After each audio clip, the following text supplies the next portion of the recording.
નમસ્કાર મિત્રો, વૈષ્ણવ ધર્મ પુષ્ટિ સંપ્રદાયના આરાધ્ય દેવ ભગવાન શ્રી કૃષ્ણની લીલાઓને આધુનિક શૈલીમાં ચિત્રરૂપે ચિત્રનાર વડોદરાના ચિત્રકાર શ્રી પ્રણય ગોસ્વામી આજના આપણા આત્મરવ શ્રેણીના મુખ્ય મહેમાન કલાકાર છે.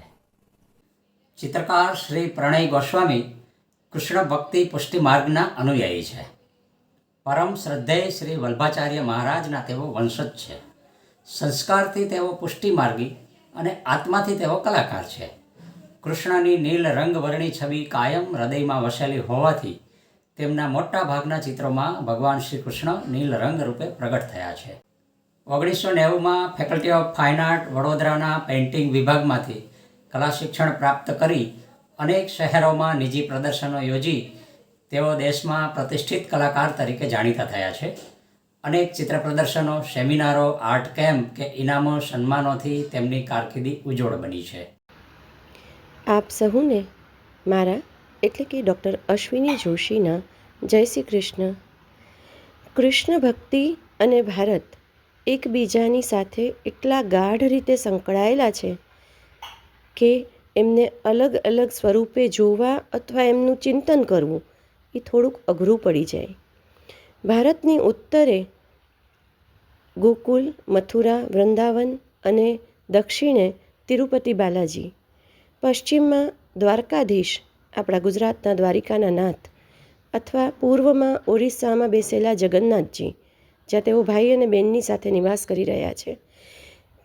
ભારતની ચારેય દિશાઓમાં જો એક નજરે જોવામાં આવે તો કૃષ્ણ ભક્તિ છે. આ બધા કૃષ્ણના જ વિવિધ સ્વરૂપો છે. કૃષ્ણ પોતે વિષ્ણુ ભગવાનનું પૂર્ણ પુરુષોત્તમ સ્વરૂપ ગણાય છે. અલગ અલગ સંપ્રદાયોમાં આપણે જ્યારે કૃષ્ણની વાત કરીએ ત્યારે વૈષ્ણવ સંપ્રદાય ઉડીને આંખે વળગે છે. શું કામ? કારણ કે વૈષ્ણવ સંપ્રદાય એ કૃષ્ણના વિવિધ સ્વરૂપોની એટલી સરસ રીતે સેવા પૂજા કરે છે. એમાંય ખાસ તો શિશુ અવસ્થામાં નાનકડું બાળક હોય એવી રીતે ભગવાનને લાડ લડાવવાની જે પ્રથાઓ છે એ માત્ર આપણને આ સંપ્રદાયમાં જોવા મળે છે. અને નાનકડા બાળકને લાડ લડાવતી વખતે જે રીતે આપણને એમની પાસેથી કશું જ પરત મેળવવાની ઈચ્છા નથી હોતી, બસ વૈષ્ણવજનો એવી જ રીતે લાલાની સેવા પૂજા કરે છે. અલગ અલગ ઉંમરના કૃષ્ણ અલગ અલગ સ્વરૂપે પૂજાય છે. ક્યાંક તેઓ જ ગિરધર છે, ક્યાંક તેઓ જ મદન મોહન છે, ક્યાંક તેઓ જ ડાકોરના રણછોડરાય છે. પ્રત્યેક સ્વરૂપની સાથે આલેખાયેલી કથા એના કરતાં પણ રસપ્રદ અને એમના વિવિધ નામો, પછી મુરલીધર હોય, રણછોડ હોય, ગિરિધર હોય, કૃષ્ણ હોય, કાનુડો હોય, લાલા હોય, આપણને એટલા વહાલા લાગે, સાંભળતા વેત મનમાં પ્રેમ જાગે.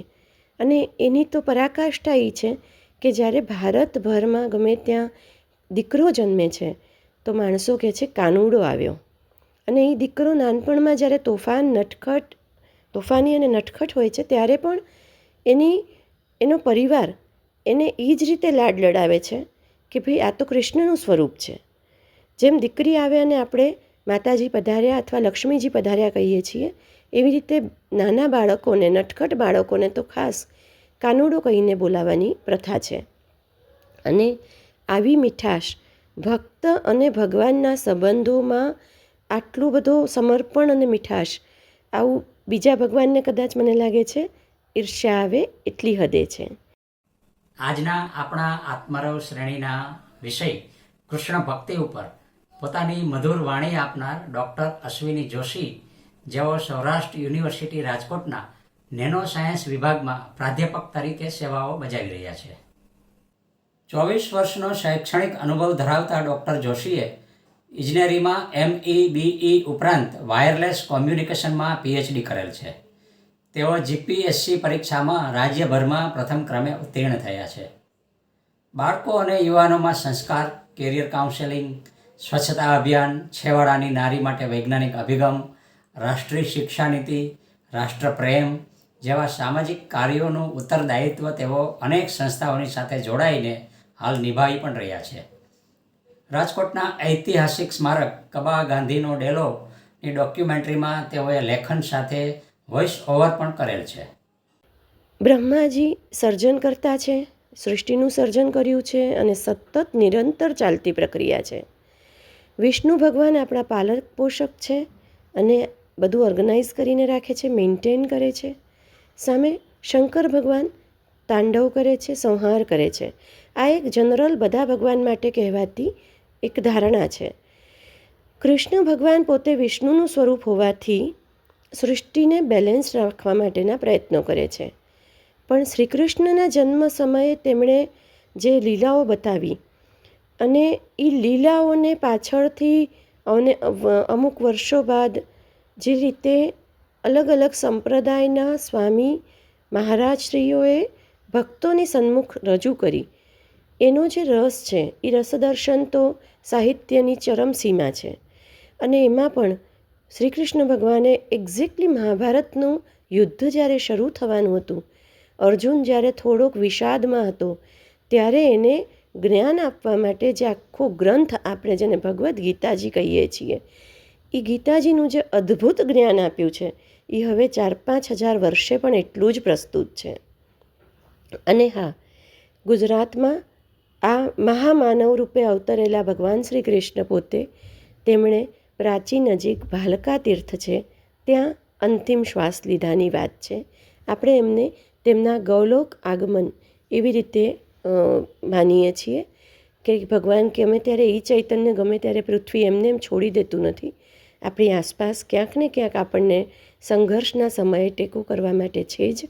પરંતુ જ્યારે કાળ ગણના કરવામાં આવી ત્યારે લગભગ 5200 વર્ષ પહેલાં આ બધી ઘટનાઓ બની ગઈ છે એવું રસપ્રદ સંશોધન પણ મળ્યું છે. મહાભારતના યુદ્ધ સમયે એક સંશોધન કરવામાં આવ્યું કે કોની ઉંમર કેટલી હતી. શ્રી કૃષ્ણ ભગવાન અને અર્જુન 71 વર્ષના હતા. જી હા, આપણને સાંભળીને અચરજ થાય, પણ સૌથી મોટા યુધિષ્ઠિરજી ત્યારે 73 યર્સ, ભીમ 72, કૃષ્ણ અને અર્જુન 71, આ તેમના વયવર્ષ હતા.